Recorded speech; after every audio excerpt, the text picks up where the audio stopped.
El atracurio es un fármaco que pertenece a la familia de los bloqueadores neuromusculares, también conocidos como los miorelajantes. Dentro de los bloqueadores neuromusculares pertenece al género de los no despolarizantes y dentro de este mismo género de los no despolarizantes pertenece a la raza derivado de la estructura química de unos compuestos conocidos como las bencilisoquinolinas, junto a otros hermanos como son el propio isómero del atracurio, que es el cisatracurio, y también encontramos el mibacurio. Aquí podemos observar y contemplar la fórmula química del atracurio, que comparte la misma fórmula con su isómero el cisatracurio.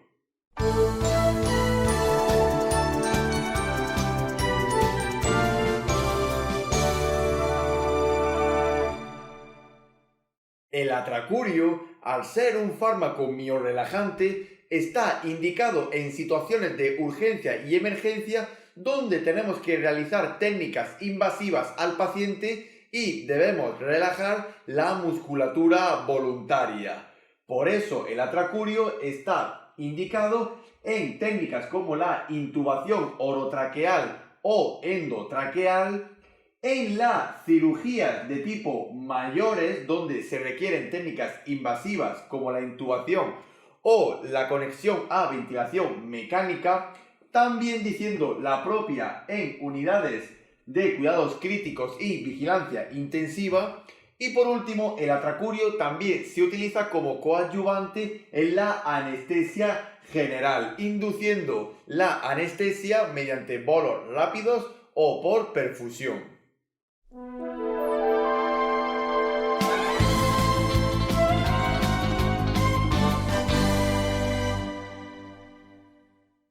El atracurio está totalmente contraindicado en diversas afecciones donde deberemos tenerlas en cuenta durante la valoración anestésica o preanestesia. Por ejemplo, el atracurio está totalmente contraindicado en la propia alergia al atracurio y a los compuestos que llevan la estructura de las bencilisoquinolinas. También está contraindicado en los cruces de bloqueadores neuromusculares, es decir, no podemos juntar el atracurio con otros bloqueadores como por ejemplo del tipo despolarizantes, mencionando la succinilcolina o el sugammadex. Y por último también decir que el atracurio tiene interacción con otros bloqueadores neuromusculares también de tipo no despolarizantes, como por ejemplo los del tipo de aminoesterásicos, como por ejemplo el rocuronio, el becuronio o el pancuronio.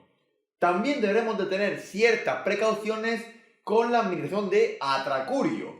Por ejemplo, en afecciones donde hay una liberación de histamina o por ejemplo el atracurio que ya de por sí libera histamina, en patologías como por ejemplo las neuromiopatías, es decir, afecciones que afectan a los músculos y a las placas motoras musculares, en pacientes que presenten shock hipovolémicos e hipotensión, así como también el atracurio, está relativamente contraindicado su administración en las transfusiones sanguíneas. Deberemos de tener mucha precaución en la administración del atracurio a pacientes a los cuales les transfundimos hemoderivados. Así como hemos dicho antes, tenemos que evitar la interacción del atracurio con otros bloqueadores neuromusculares, tanto del tipo no despolarizantes como contraindicado el atracurio en fármacos bloqueadores neuromusculares del tipo despolarizantes, como por ejemplo la succinilcolina o también conocida como el sugammadex.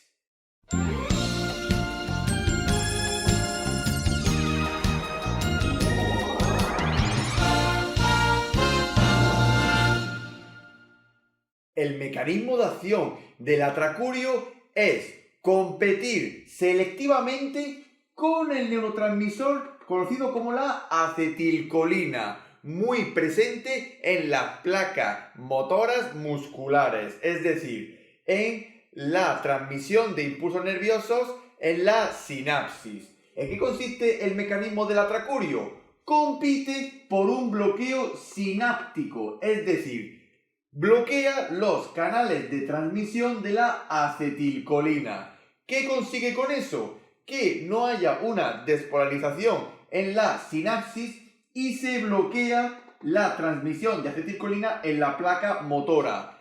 Quiere decir, el músculo no recibe un impulso eléctrico que le ordene contraerse, por lo cual el músculo se queda totalmente relajado. Por eso el atracurio es un fármaco selectivo y competitivo con la acetilcolina.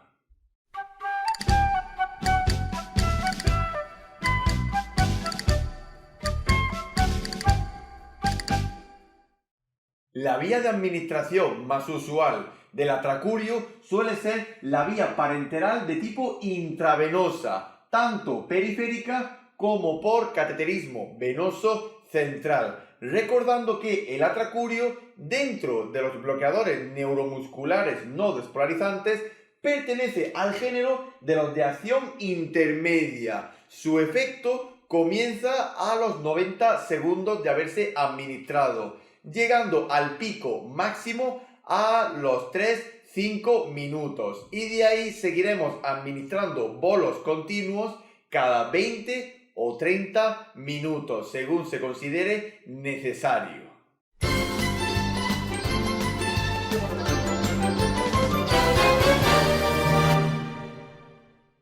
La posología más habitual del atracurio en cualquiera de sus indicaciones, tanto de tipo intrahospitalarias como extrahospitalarias, suele ser: en casos de técnicas invasivas, como por ejemplo la intubación orotraqueal, utilizaremos de 0,3 a 0,6 miligramos por kilogramo por vía intravenosa, recordando que el atracurio tiene un efecto de acción intermedio. Deberemos de realizar la técnica de la intubación a los 90 segundos para darle tiempo al atracurio para que haga efecto en el organismo.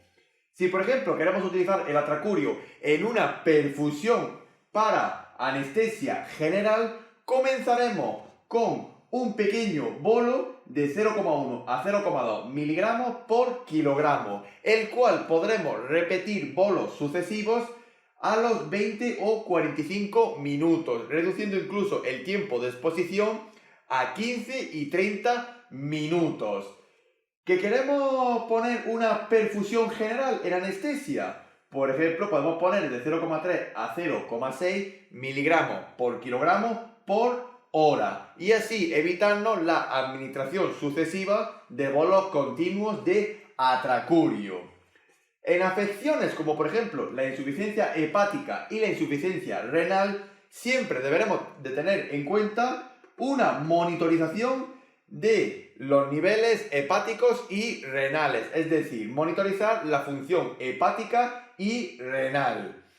Y por último, si utilizamos el atracurio para la ventilación mecánica o facilitar la adaptación del paciente a la ventilación mecánica en las unidades críticas, utilizaremos un bolo inicial de 0,3 a 0,6 miligramos por kilogramo por vía intravenosa, pasando a una perfusión que tiene unos valores muy relativos, pero generalmente se suele establecer entre 0,65 y 0,78 miligramos por kilogramo por hora, recordando que es en perfusión de atracurio.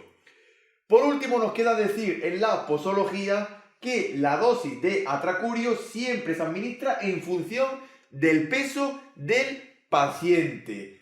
Y recordamos que los viales de atracurio suelen ser de 10 miligramos por mililitro, donde encontramos que la dosis la podemos establecer de dos maneras: por microgramos por kilogramo por minuto, o también la podemos establecer por miligramos por kilogramo por hora. Todo esto siempre bajo indicación facultativa o intensiva.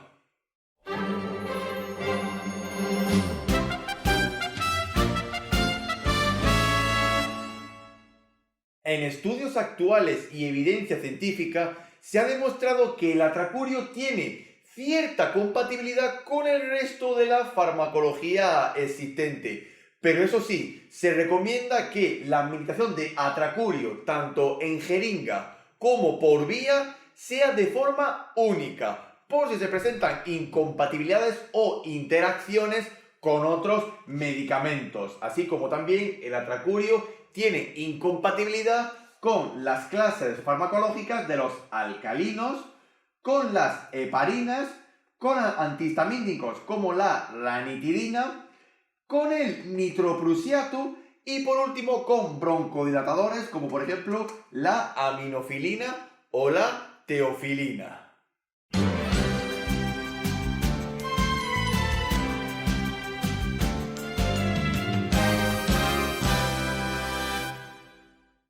El atracurio, al igual que el resto de los bloqueadores neuromusculares, puede producir adversidad en su administración, mencionando, por ejemplo, una aparición de hipotensión arterial y shock hipovolémicos, la aparición de broncoespasmos y anafilaxia, puesto que se pueden producir reacciones de tipo alérgicas al atracurio, así como también se pueden producir miopatías, es decir, enfermedades de los músculos del sistema muscular, siempre recordando que tenemos que monitorizar al paciente, por ejemplo, también si sufre insuficiencia hepática o insuficiencia renal, y decir que el atracurio en el embarazo y en la lactancia tiene categoría C, es decir, no se puede administrar a no ser que haya un beneficio en la administración del atracurio que sea mayor al riesgo que se puede presentar tanto en el embarazo, en la paciente gestante, como en la propia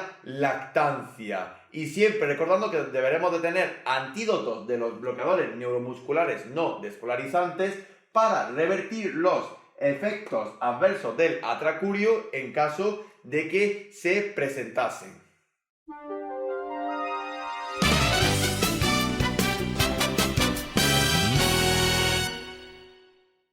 Finalmente, nos queda decir que el atracurio, desde que se administra al paciente, tiene un efecto de acción que comienza por la cara y los ojos, se va expandiendo hacia abajo, sigue por la cara baja y el cuello, se expande por las extremidades, sigue por el tórax y de los últimos músculos que ceden al atracurio suelen ser los músculos abdominales, como por ejemplo el diafragma.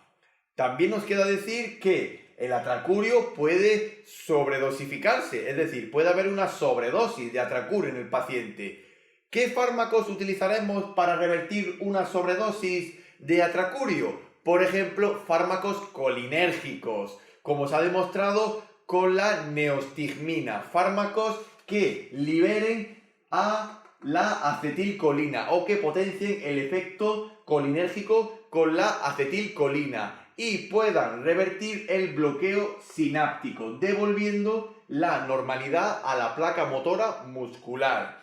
También nos queda decir que hay ciertos estudios que han demostrado que por lo visto hay una resistencia en los quemados al atracurio, así que mucho cuidado con la administración del atracurio a los quemados, puesto que se pueden necesitar dosis mayores. Y finalmente nos queda decir que el atracurio es un fármaco que no tenemos datos suficientes para demostrar que sea un fármaco dializable o no dializable, tanto en las técnicas continuas de reemplazo renal como la diálisis intermitente, la hemofiltración venovenosa continua y la hemodiafiltración venovenosa continua.